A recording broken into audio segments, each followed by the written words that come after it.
Ustadz Tengku Zulkarnain wafat tadi sore. Ustadz Tengku Zulkarnain sempat dinyatakan positif COVID-19 dari hasil tes swab di rumah sakit.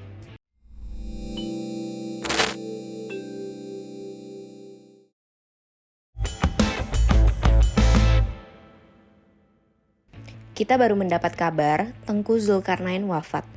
Bagaimana perasaan Mas Denny? Ya sedih. Saya kalau mendengar Mas Tengku Zul meninggal itu jujur saya sedih. Saya kehilangan lawan tanding yang berbeda posisi dengan saya, dan Tengku Zul tuh orangnya nggak baperan kok. Dia tuh sebenarnya orangnya kocak ya. Cuma memang dia terus menjaga keyakinan apa yang dia anggap benar, dan itu terus dia jalankan meskipun buat sebagian orang termasuk saya menganggap apa yang dia lakukan itu salah ya. Tapi ya jika itu keyakinan dia, mau apa lagi ya. Selama ini saya bertukar sapa sama beliau kok di Twitter, meskipun bertukar sapanya itu lebih kepada saling menggoda. Tapi ya beliau sudah meninggal. Selamat jalan Tengku Zul. Menurut Mas Denny, bagaimana kiprah Tengku Zul semasa hidupnya? Tengku Zul ini yang saya tahu, beliau ini dulu adalah pemain organ tunggal. Ya, itu yang saya dengar ceritanya. Dan sering dipanggil sebagai Ayah Naen. Terus kemudian semakin lama ketika mempelajari agama Islam, beliau tiba-tiba didaulat menjadi seorang ustadz, menjadi seorang ulama, dan kemudian menduduki Waketum MUI, Majelis Ulama Indonesia, selama beberapa periode.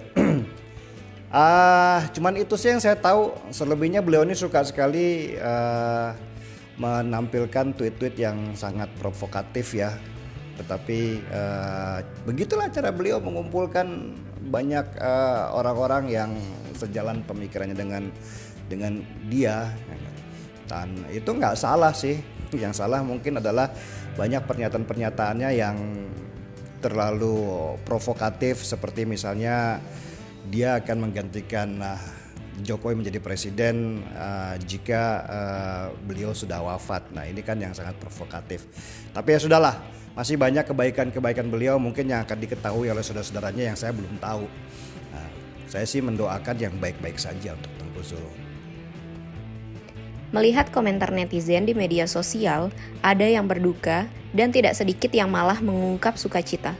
Mengapa bisa begitu? Kalau buat saya, ketika orang sudah meninggal, maka kita wajib mengingat yang baik-baiknya saja. Meskipun kita tidak suka, meskipun kita punya perasaan yang tidak enak dengan orang itu. Tetapi ketika sudah meninggal, mau tidak mau kita wajib untuk mendoakan dia yang baik-baik saja. Karena apa? Karena memang ketika seseorang sudah meninggal itu sebagai sebuah pesan buat kita, supaya kita mengingat bahwa kita akan mendapatkan atau melalui jalan yang sama dengan orang yang sudah meninggal itu. Itu saja sebenarnya sih. Kalau kemudian begitu banyak caci maki, begitu banyak kegembiraan ketika Tengku Zul meninggal, ya itu ekspresi orang masing-masing, bebas aja ya. Saya sih, kalau saya tetap melihat bahwa siapapun orang yang meninggal, ya lebih baik kita doakan dia sebaik-baiknya, dan lebih baik mengingat apa kebaikan dia pada waktu dia masih hidup. Tengku Zul dikabarkan wafat karena COVID-19. Komentar Mas Denny bagaimana? Ya, saya dengar begitu juga. Ketika masih hidup, Tengku Zul ini sibuk berbicara di beberapa tempat, dan pada saat itulah beliau tertular COVID. Sesudah itu karena Tengku Zul punya penyakit bawaan inilah yang terpicu oleh COVID itu sendiri, sehingga kemudian ya akhirnya beliau lewat begitu saja. Jadi pesan saya sebenarnya adalah COVID ini nyata.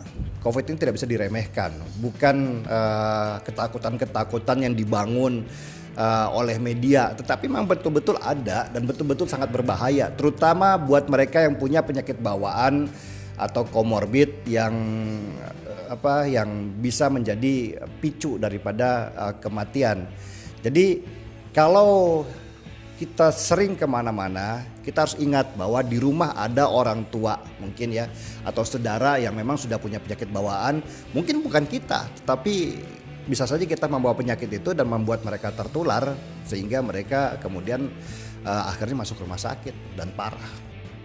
Apa pesan Mas Denny kepada masyarakat yang akan kembali merayakan Idul Fitri di tengah pandemi COVID-19? Ya hati-hati aja karena saya sudah nggak bisa melarang.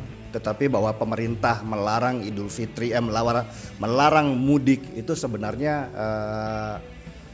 sebuah keharusan ya. Karena kalau nggak dilarang, kebayang itu jutaan orang berada pada satu titik yang sama dan mereka saling menularkan. Kemarin saja sudah terlihat bahwa secara random di deteksi COVID ternyata ada sekitar 4.000 orang yang sudah tertular COVID. Jadi hati-hati saja kalau yang Anda sudah ada di desa misalnya atau ada di daerah di tempat orang tua, jaga diri baik-baik dan ingat orang tua kalian hanya satu-satunya. Dan jangan tulari mereka dengan COVID. Kalaupun misalnya Anda akhirnya terpaksa harus mengunjungi mereka, ya pastikan diri sudah sehat. Saya ucapkan selamat Lebaran, kita ketemu lagi nanti sesudah Lebaran.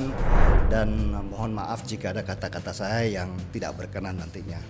Gaspol.